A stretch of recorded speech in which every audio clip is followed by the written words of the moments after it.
안녕하십니까. 인천 나누리병원 관절센터 정형외과 전문의 서현석입니다. 저희랑 처음 찍으시는 거죠? 네. 제가 막 질문 드릴 건데 너무 어이없는 질문해도 당황하지 마세요. 더한 것도 괜찮습니다.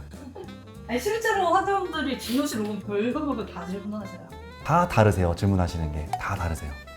일단 하지정맥류 얘기 한번 해볼게요. 병원에 오시는 분들은 보통 어떤 통증을 호소하면서 오세요? 그것도 환자분들마다 조금씩 다르시긴 한데 가장 많이 말씀하시는 거는 다리가 쥐가 난다, 다리가 붓는다, 다리가 무겁다, 다리가 터질 것 같다. 이제 그런 말씀들을 많이 하십니다. 사실 이제 그렇게 말씀하시는 것 중에서 다른 원인들이랑 겹치는 경우들도 많이 있어서 거기서부터는 추가 질문을 몇 개를 막 던지면서 아 이거겠구나 라고 이제 생각하고 설명을 드리고 있습니다.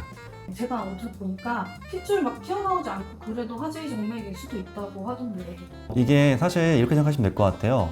사람마다 외모가 다른 것처럼 혈관의 분포라든가 위치가 되게 다양해서 좀 혈관이 겉에 있는 분들은 혈관에 문제가 생기면 조금 더 잘 겉으로 드러나기 마련이고 반대로 좀 더 속에 있으신 분들 같은 경우는 뒤늦게 이제 보이는 경우들도 있는데 예전에는 이렇게 튀어나오는 것만이 단순하게 문제인 줄 알았지만 이제는 그거랑 관련해서 그 혈관 자체가 기능을 못하는 거에 대한 증상들, 그런 증상들이 같이 있는지가 되게 중요하고 그래서 요즘 같은 경우는 혈관이 튀어나오느냐 보다는 그런 증상이 있을 때 검사 같은 걸 해서 알아내는 게 더 중요한 것 같습니다.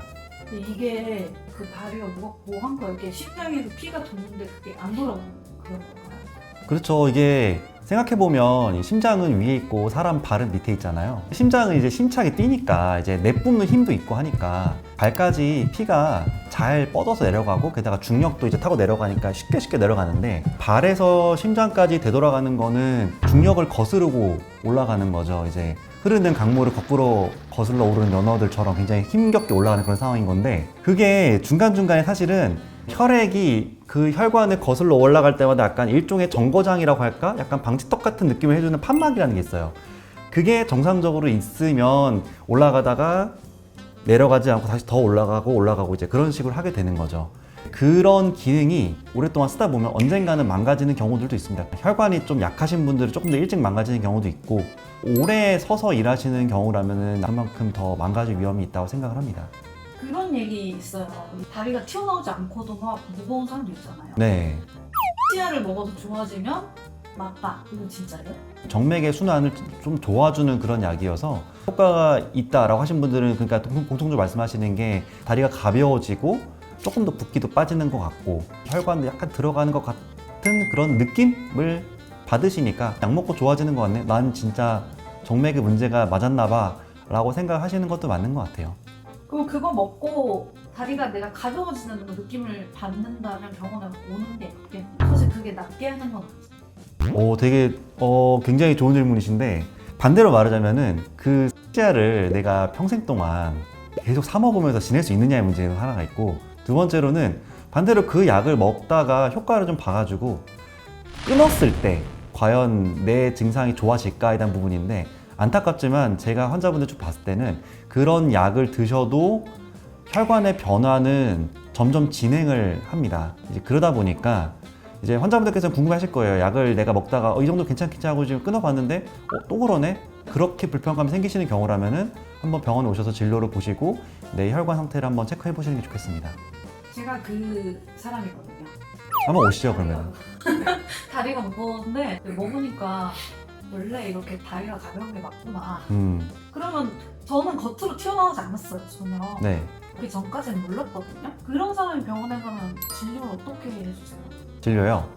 우선은 제가 몇 가지 질문들을 드리죠. 아까 말씀드린 그런 증상들이 있는지라든가 그런 것들을 보고 증상들을 들어봤을 때는 혈관 문제가 강하게 의심되면 혈관에 대한 어떤 영상 검사, 특히 MRI라든가 CT보다도 초음파 검사가 제일 도움이 되는데 제가 이런 예시 항상 들려드리는데 축구선수 메시가 왼발로 공을 차려고 하는 사진을 딱 찍었는데 그 사진이 얘가 지금 슛을 하는 건지 패스를 하는 건지 접는 건지를 몰라요.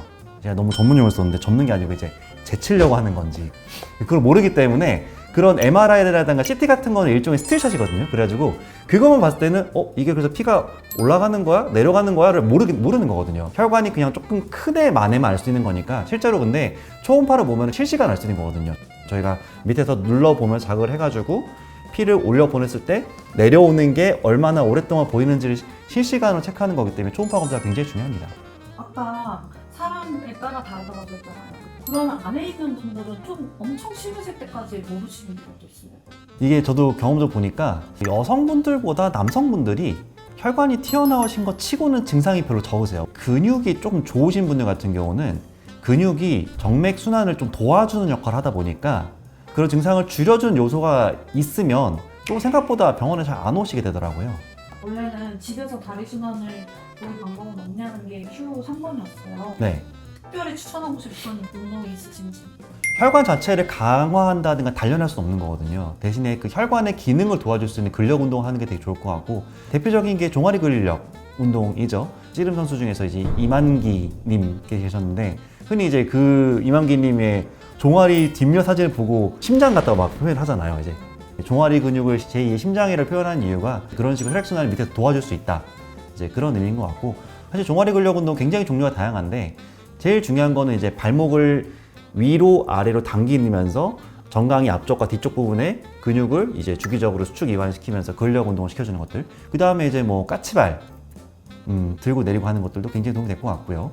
조금 어려운 운동을 한다면 이제 뭐 천국의 계단 같은 것도 있죠. 스태퍼 밟는 운동이라든가 계단을 이렇게 오르고 내리고 하는 것들, 이제 그런 것들 되게 좋을 것 같습니다. 한편으로는 그런 것도 도움이 돼요. 오래 서서 일하시는 경우 중에서 그 다리가 쉽게 부으시는 경우 같은 경우에는 압박 스타킹이라고 있어요. 일반적으로 쓰는 그런 거 말고 굉장히 그건 탄력이 엄청 세거든요. 다리가 붓는 걸 좀 미연에 방지해 주니까 그런 압박 스타킹을 신고 이제 좀 오래 서 있어야 되는 경우에는 되게 도움을 많이 받으시더라고요. 이게 문제는 집에서 관리를 하면 1단계에서 멈춰 있나요? 아니면 계속 진행이 돼요? 일단은 증상이 있을 때는 그래도 병원 오셔가지고 확인해 보시는 게 좋을 것 같고요. 왜 그러냐면 이게 어느 위치에서 어느 정도까지 망가졌는지를 모르기 때문에, 만약에 굵은 혈관이 아니고 작은 혈관 쪽에서 그냥 문제가 조그맣게 있는 경우라 치면은 그래도 약물 치료라든가 스타킹 신는 거라든가 근력 운동 같은 게 되게 도움이 많이 되거든요. 그렇게 해도 효과가 없는 경우에는 결국에는 이제 뭐 어떤 혈관에 대한 시술, 이제 그런 것들 도움될 수 있고, 또는 간단한 주사 치료 같은 것들로도 효과를 보시는 경우들도 있으니까, 어쨌든 증상이 있고 걱정이 되시는 경우에는 너무 병을 키우지 마시고 병원 한번 오시면 좋을 것 같습니다. 근데 막 3, 4기쯤에 오면 완전히 옛날로 돌아가게 되는 거죠. 그게 이제 좀 안타까운 현실인 게, 제가 혈관의 변화를 이제 환자분한테 좀 이해를 돕게 해드리려고 뭐라고 설명드리냐면은 바지 고무줄이 늘어났다고 표현을 드려요. 바지 고무줄이 늘어나면은 온갖 노력을 해서 사실 줄어들지 않은 것처럼 혈관도 마찬가지예요. 그래서 한번 이렇게 늘어나 버린 혈관은 판막도 고장이 나 있고, 혈액순환이 혈관에서 더 올라가기가 어려워지면서 올라가려다가 내려가는 이제 그런, 흔히 저희가 다른 말로는 어려운 말로 역류한다고 표현하는데, 그런 역류가 생기면서 점점 망가진다는 거고, 그런 게 그 기수가 진행을 할수록 더 나빠진다는 게 되겠습니다. 수술이 필요한 경우도 있을 거 아니에요? 제 기준에서는 그런 혈관이 사실 생각해보면 종아리에도 있고 허벅지에도 있고, 허벅지에서 골반으로 그 연결되는 그런 뿌리 부분도 있거든요. 근데 이제 어디에서부터 망가졌는지가 되게 중요하고, 그 망가진 부분이 위에 있을수록 어떤 그런 약이라든가 또는 스타킹, 근력 운동 치료가 굉장히 효과가 좀 적습니다. 그러다 보니까 좀 위쪽에 있는 혈관들 같은 경우에는 혈관 자체에 대한 좀 근본적인 어떤 처치, 혈관 시술, 이제 그런 걸 하시라고 설명을 드리고 있습니다. 그러면은 간단한 시술이니까 네. 입원하고 그럴 필요 없나요? 사실은 당일날 이제 퇴원하시는 경우들도 가끔 있으시긴 한데, 이걸 저희가 시술을 할 때 그래도 이제 환자분들께는 이제 수면으로 이제 마취를 해드리고 있어요. 이제 수면하신 것 자체가 이제 약을 쓰고 이제 깨어나고, 그다음에 그러면서 약간 통증 같은 것들이 되게 좀 당황스럽고 생소하면서 좀 불편하실 수 있기 때문에 병원에 하루 정도는 그래도 입원을 하시고, 다음날 아침에 봐서 잘 주무셨고 괜찮고 다닐만 하고 하시면 다음날이라도 퇴원하실 수 있게끔 안내해드리고 있습니다. 퇴원하면 바로 그냥 일상생활이 돼요? 네, 가벼운 일상생활은 가능하고요. 시술을 해놓은 부분이 그래도 많이 안정이 될 때까지는 대략 48시간 정도가 필요해서, 그 기간까지는 너무 오래 서 있거나 너무 막 많이 달리기를 한다든가 그런 식으로 무리하게 사용하지만 않고, 그 이후부터는 조금 더 이제 사용하시는 양을 늘리셔도 될 것 같습니다. 사실 저는 무서워서 네. 못 하게 돼요. 네. 어쨌든 제가 판단할 수 있는 거는 뭐 진료실에 앉아가지고 여러 이제 이야기를 나누고 검사하는 거니까 네 한번 오세요. 일단 오시기 전에는 마음이 좀 무거우실 텐데 들어와서 저랑 얘기하시면은 그 무거운 마음이 점점 가벼워지게 될 거예요. 그럼 제가 원장님한테 진료를 받고 후기를 올리도록 하겠습니다. 네. 100% 찐 후기 올릴 거라. 아, 네. 지금까지 하지정맥부전에 대해서 정리를 해봤습니다. 제 기준으로는 일상생활을 괴롭히는 증상을 치료를 해야 되는 건데 특히나 이제 중요한 거는 자는 걸 방해하는 정도면은 꼭 치료 받으셔야 돼요. 일단 저희 병원에 오시면은 여러 가지 이야기를 듣고 다양한 이제 어떤 치료를 경험하실 수 있을 겁니다. 꼭 한번 오시면 되겠습니다. 여자들 괄사 맞나요? 괄사. 괄사요. 이거 살려고 하는데 네. 뭐 괜찮아? 자동. 아, 그게- 자동 눌러? 아니 근데 그게 저도 보면은 이거 종류도 많고 금액이 자동. 그래 이게 비싸다니까 이렇게. 그러니까 물론 가격은 시장이 정하는 거니까 제가 뭘 할 수 없긴 한데 어쨌든 원리는 뭐냐면 종아리 근육을 건드려주는 거예요. 근데 이제 그거를 수동적으로 건드려주냐. 신 같은 경우는 나는 가만히 있고 그냥 이제 밑에서 굴러다니면서 이제 근육을 자극을 하는 건데 그거를 하면은 당연히 의미는 있겠죠. 이제 종아리 근육을 자극해주면서 근육을 이제 혈액순환도 시켜주고 하니까. 근데 뭐 가격도 그렇고 사실 되게 비싸다는 건 알지만 그냥 뭐 좋으시다면 그냥 하시는 것도 괜찮습니다. 네.